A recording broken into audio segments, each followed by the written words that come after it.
எவனாவது ஜாலியா இருக்கான்னு யோசிச்சிருக்கமா? எப்பாடுபட்டாவது கஷ்டமா இருக்கணும். கடவுளே வேண்டாம் வெறுப்பா பிள்ளையை பத்தி காண்டாம இருக்கணும் பேர் வச்ச கதையா கஷ்டப்பட்டு வாழ்றதுல மனிதனுக்கு ஒரு மகிழ்ச்சி. ஆனா வாழ்க்கை கஷ்டமா தான் பின்னால மகிழ்ச்சியா இருக்கும் நம்ம நம்புறோம். பின்னால மகிழ்ச்சியா இருக்கட்டும். 70 வயசு வரைக்கும் கஷ்டப்பட்டுக்கிட்டே செத்து போயிட முடிஞ்சு போச்சு. கடைசி வரைக்கும் மனுஷன் கஷ்டப்பட்டார். இந்த ஒத்த டயலாக் எதுக்கு சிரிக்காம இருக்குன்னு எனக்கு தெரியவே இல்லை. The perception of life is really confused. அதனாலதான் நம்ம இளைய தலைமுறை பிள்ளைகள் சற்று மகிழ்ச்சியாக இருந்தாலும் நமக்கு கோவம். என்ன கெக்கேன்னு சிரிப்பு. இதுல வேற மாதிரி சிரிக்கணுமா என்ன? சிரிக்கணுமா என்ன? ஏன் 4 பேர் சிரிக்கிற பார்த்தா ஆத்திரம் வருது. நாகர்கோவில் பஸ் ஸ்டாண்ட்ல 4 கல்லூரி பெண்கள் 2 பசங்க உட்காந்து ஒரு ஹோட்டல்ல பிரியாணி சாப்பிட்டு சிரிச்சானுங்கன்னா சம்பந்தமே இல்லாம 2 இட்லி கெட்டி சட்னி சாப்பிட்டு காணல இருக்க அங்கிளுக்கு ஏன் காண்டாகுது? Why this man becoming காண்டு? ஏன் மகிழ்ச்சியாக இருப்பது வாழ்விலிருந்து வெளியேறிய ஒரு விஷயம் நம்ம நினைக்கிறோம்.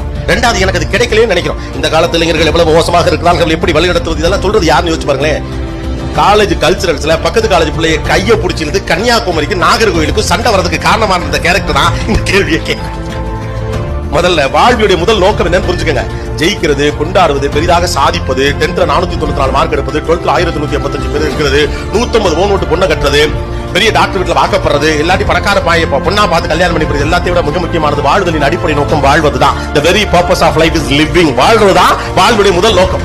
நாமெல்லாம் சாதிக்கிறதா வாழ்வுடைய பெரு நோக்கம் சொல்றோம். அதனால எல்லாத்தையும்